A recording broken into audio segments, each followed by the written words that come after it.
여러분, 하나님의 은혜 가운데 목수술 잘 마치고 회복이 되어졌고 부활주일에 여러분과 함께 주일을 잘 섬길 수 있어서 얼마나 감사한지 모르겠습니다. 기도해 주신 여러분에게 감사를 드리고 여러분도 모든 질병에서 자유하시기를 바라고 건강한 모습으로 하나님께 영광 올려드릴 수 있기를 주의 이름으로 축복합니다. 인간에게 있어서 가장 무서운 것은 무엇일까요? 죽음입니다. 죽음. 현대 의학이 발달을 해도 고치지 못하는 각종 질병이 얼마나 많이 있는지 이루 말할 수가 없습니다. 평균 수명은 늘어났지만 아직까지도 정복하지 못한 질병이 얼마나 많은지 모르겠습니다. 죽음이 계속 다가오고 있습니다. 사람은 누구나 한 번 죽습니다.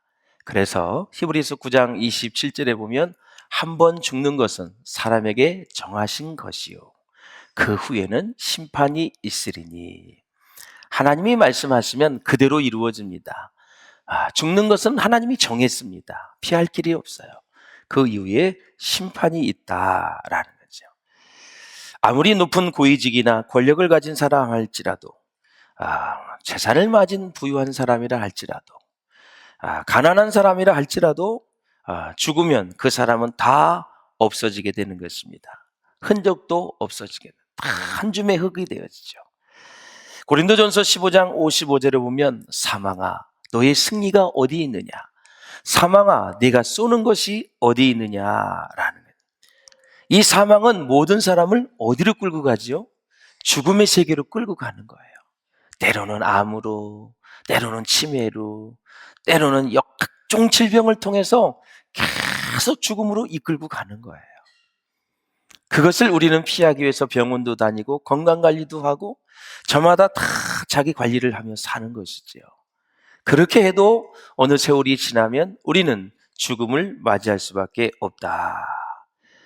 사망은 부유한 자도 끌고 가고 가난한 자도 끌고 가고 명예를 가진 사람도 끌고 가고 권력자들도 다 끌고 갑니다. 지식인들도 끌고 가요. 도시에 살던 농촌에 어촌에 살던 모든 사람들 죽음으로 다 이끌고 가는 거예요.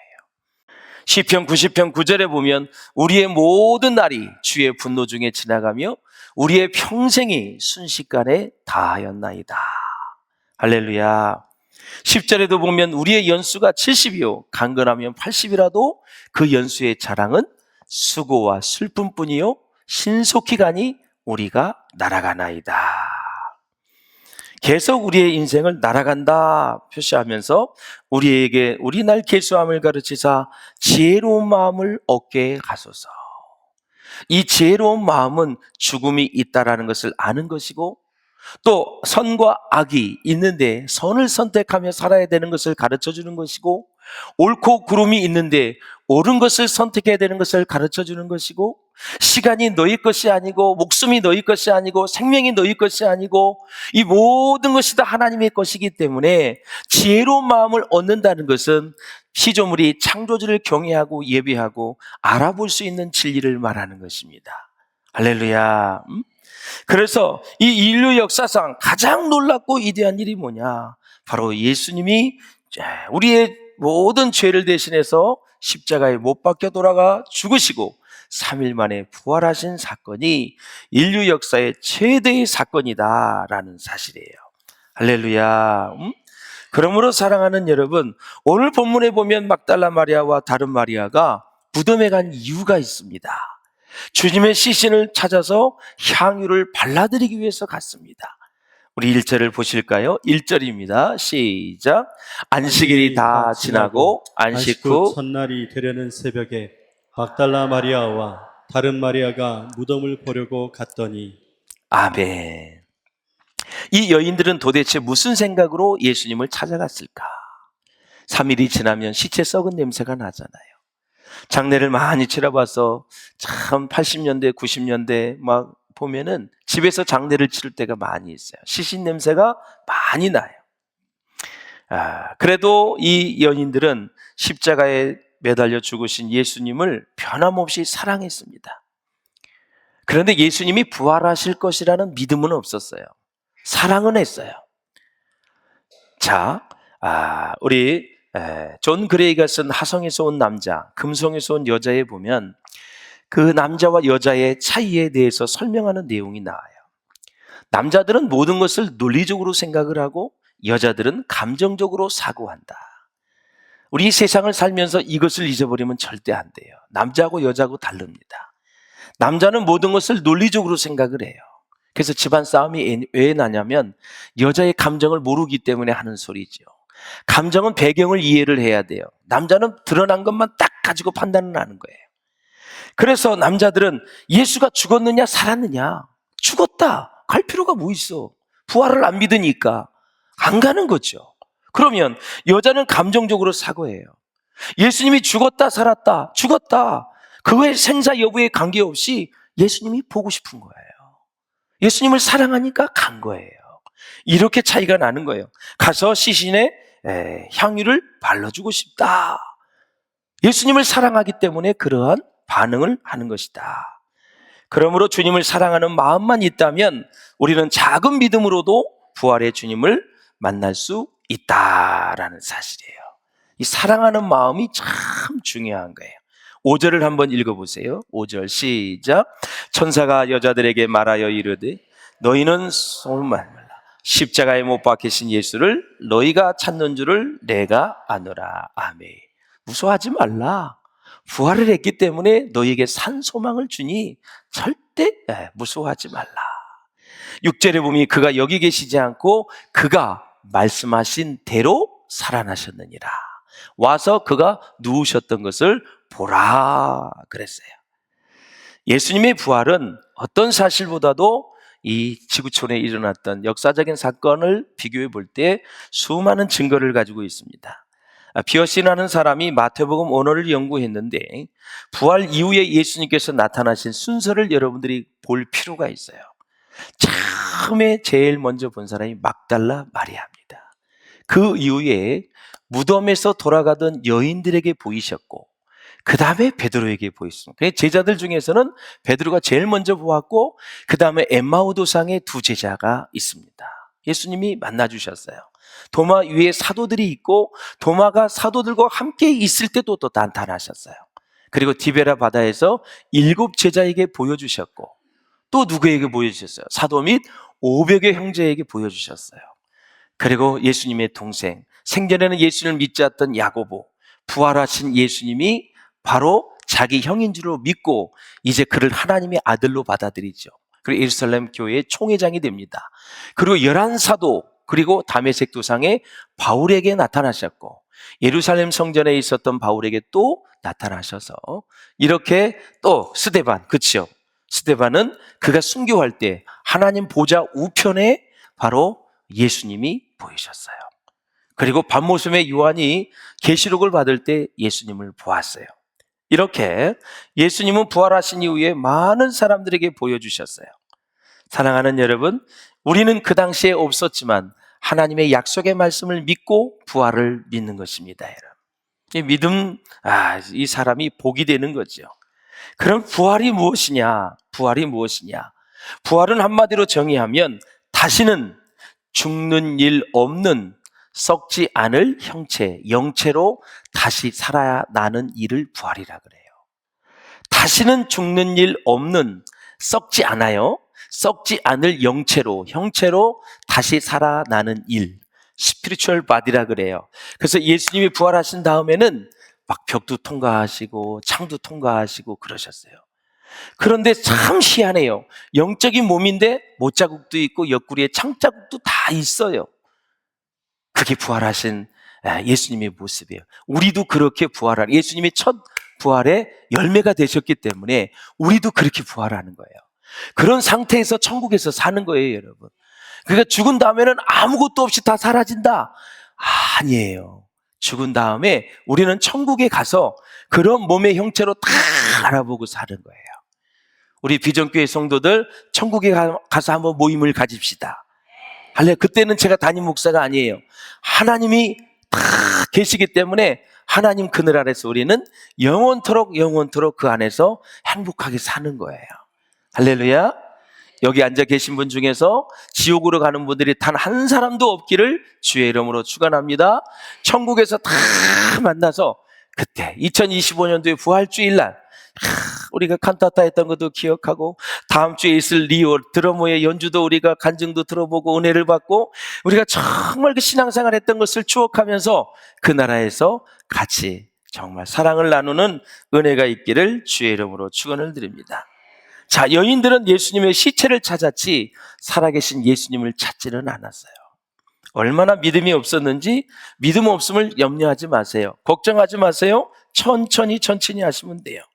요한복음 14장 1절에도 보면 너희는 마음에 근심하지 말라. 하나님을 믿으니 또 나를 믿으라 그랬습니다. 여러분 혹시나 걱정 근심할 일이 있나요? 걱정 근심하지 마세요. 하나님만 바라볼 수 있기를 주의 이름으로 축원을 드립니다. 예수님이 의심하고 있는 도마에게 직접 찾아오셨어요. 정말 도마에게 깊은 애정과 긍휼의 마음을 갖고 계셨는데 예수님은 믿음의 상태가 뛰어난 사람에게만 좋은 감정을 가지시는 게 아니라 자신을 의심하고 결정적일 때 믿음을 갖지 못하는 사람, 이 도마에게도 긍휼히 여기는 마음을 갖고 계셨어요. 단 한 사람이라도 놓치지 않았다라는 거죠. 도마가 원하던 방식대로 그의 의심을 풀어주지요.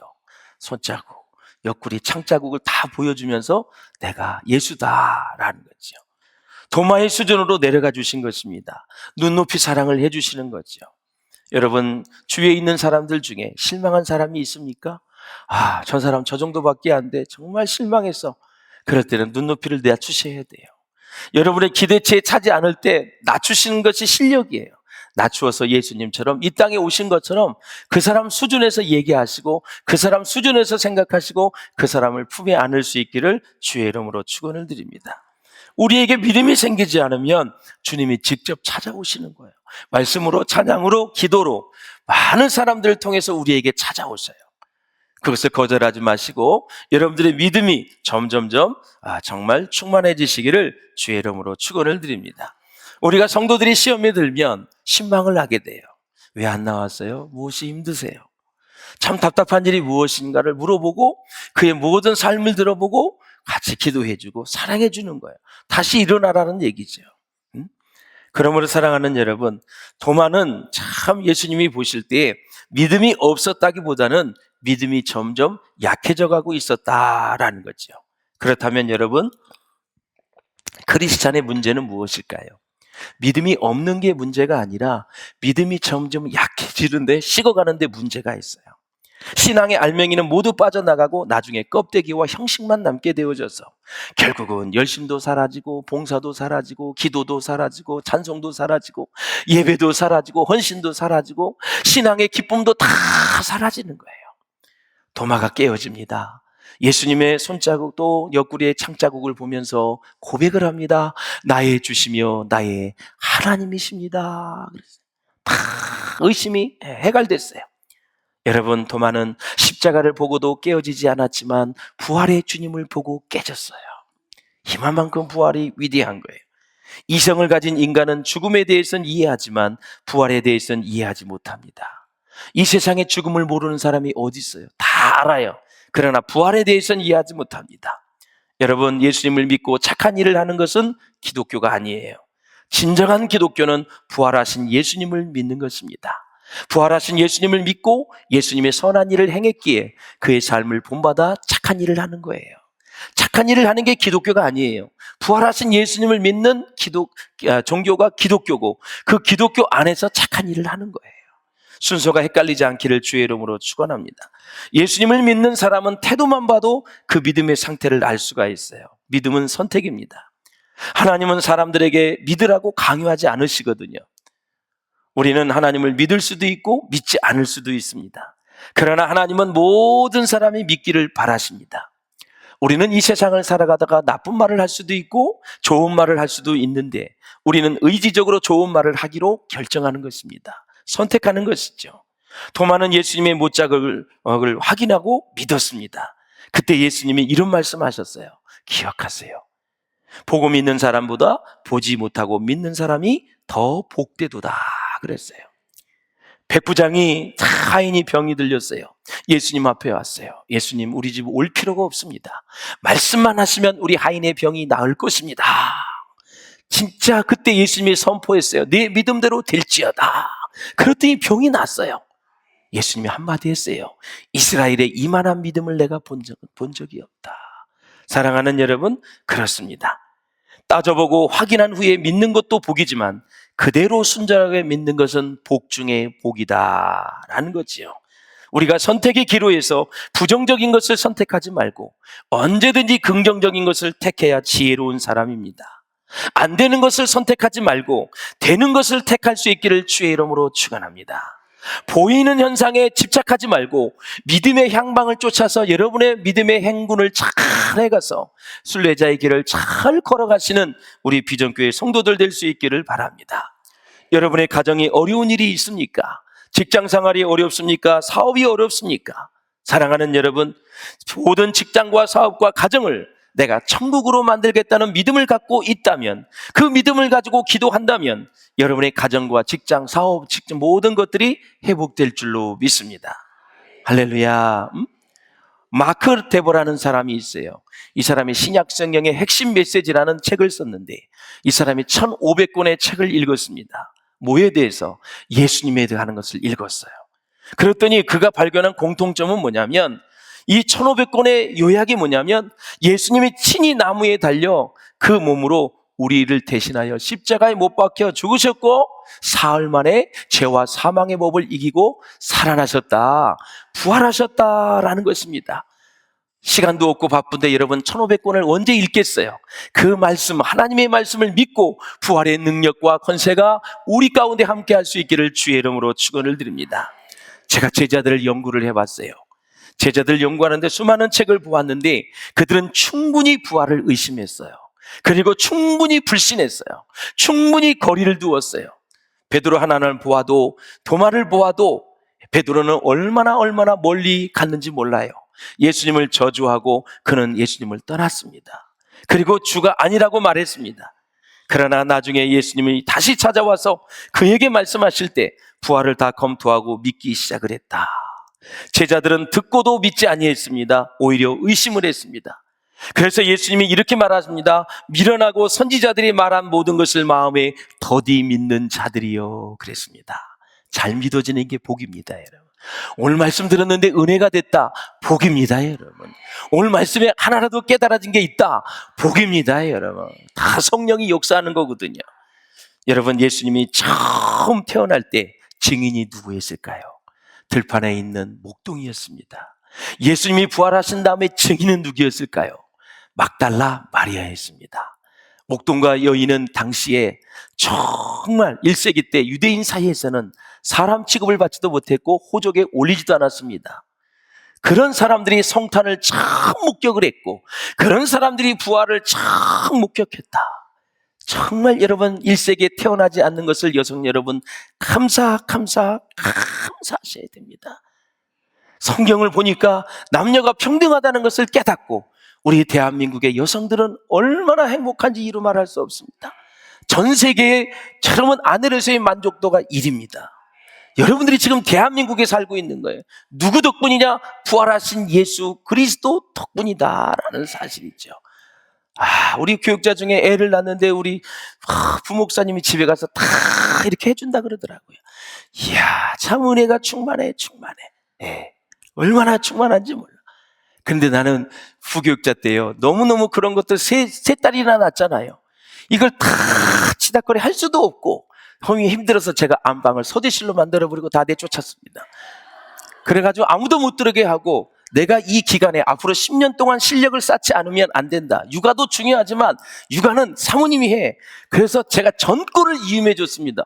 이걸 누가 위임해 줍니까? 나나 위임해 주지 누가 이걸 위임해 줘요? 이거 진짜 대인배 아니면 못하는 겁니다, 여러분. 그래서 그걸 다 위임을 해줬어요. 그래서 그냥 3명 데리고 시장도 다니고 재미있게 이렇게 잘 키웠던 것 같아요. 좀 목이 아파서 오랫동안 설교를 안 했더니 정신이 이상해서 지금 헛소리를 해도 이해하셔야 돼요. 네. 중요한 거는 그 때를 놓치지 않기 위해서 저는 욕심을 좀 냈지요. 그러면 세 딸을 낳았으면 10년은 키워야 될 텐데 거기에 매달리다 보면은 이거 안 되겠다. 제가 결단을 내리고 싹 분위기를 바꿔버리고 그냥 서재실에서 승부를 걸었지요. 예? 사랑하는 여러분, 제가 하고 싶은 얘기는 뭐냐면 무엇이든지 아리마대 요셉처럼 우리가 지난 시간에 보았던 것처럼 니고데모처럼 하나님께 쓰임받을 때가 있다라는 사실이에요. 할렐루야. 그렇다면 예수님은 돌아가실 때 왜 어머니를, 여러분 자기 동생이 4명이 있거든요. 남동생. 왜 남동생에게 부탁하지 않고 세례 사도 요한에게 부탁을 했을까요? 바로 내 동생이 예수를 믿지 않고 하나님을 믿지 않고, 여러분 정말 부활의 주님을 믿지 않기 때문에 사도 요한에게 그 어머니를 맡겼다라는 거예요. 이렇게 믿음이 중요한 거예요. 그러면 내 동생은 얼마나 서운했을까요? 아니, 자기가 십자가에 죽으면 어머니를 동생들한테 맡겨야지. 동생들이 다 있는데도 불구하고 요한아, 네 어머니다 그러면서 맡기는 거예요. 그만큼 여러분 신앙이 중요한 거고 믿음이 중요한 거고, 예수님은 거기에서 우리에게 놀라운 교훈을 주신 거예요. 부활하신 예수님은 40일 동안 14번 제자를 만나시고 그들에게 소망을 주었습니다. 다시 예수님을 만나니 슬픔이 사라지고, 할렐루야, 두려움이 사라지고 절망이 사라지고 고통이 사라지고 모든 어둠이 다 거치는 것입니다. 영광의 부활의 빛이 그들 가운데 임할 때 다시 그들은 힘을 얻어서 열흘 동안 집중적으로 마가의 다락방에서 기도할 때 성령이 불이 임하여서 여러분 복음의 증인들이 된 줄로 믿습니다. 사랑하는 여러분, 우리 모두가 다 복음의 증인 될 수 있기를 주님의 이름으로 축원을 드립니다. 할렐루야. 여러분, 우리가 부활의 주님을 본 여인들은 주님을 경배하는 예배자가 됐어요. 죄와 벌을 쓴 도스토옙스키 잘 아시지요? 거기 주인공이 뭐냐면 라사 콜리나코프라는 사람이에요. 이 사람이 자신에게 죽음이 다가오고 있다는 사실을 압니다. 그래서 그 책에 보면 굉장히 두렵고 무섭고 불안하고 초조해야 합니다. 나중에는 견딜 수가 없었습니다. 죽음이 다가오니까, 사후의 세계가 불안하니까.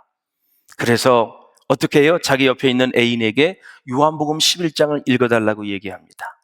요한복음 11장은 나사로가 다시 죽은 지 3일 만에 살아나는 사건이에요. 그걸 읽어주니까 거기에서 죄와 사망의 저주를 이기고 살아나신 주님을 영접하게 되고 하나님을 찬양하게 됩니다. 사랑하는 여러분, 그렇습니다. 사후에 반드시 지옥과 천국이 있다는 사실을 잊지 마시고 부활의 주님을 영접하여 이 땅에서도 주 예수 그리스도를 전할 수 있기를 바라고, 정말 우리의 사명 다하는 그날까지 여러분 부활의 증인될 수 있기를 주의 이름으로 축원합니다.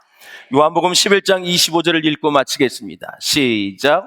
예수께서 이르시되 나는 부활이요 생명이니 나를 믿는 자는 죽어도 살겠고 무릇 살아서 나를 믿는 자는 영원히 죽지 아니하리니 이것을 내가 믿느냐. 아멘. 할렐루야.